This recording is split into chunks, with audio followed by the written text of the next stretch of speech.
No flashy show today, but a super helpful tool in Siemens Process Simulate. The Cable Tray Creator. I start the tool and choose the parameters. Width and height of the cable tray, 400 millimeters wide in this example.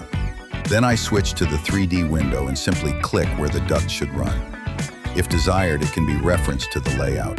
So with just a click, the tool creates exactly the cable tray you need.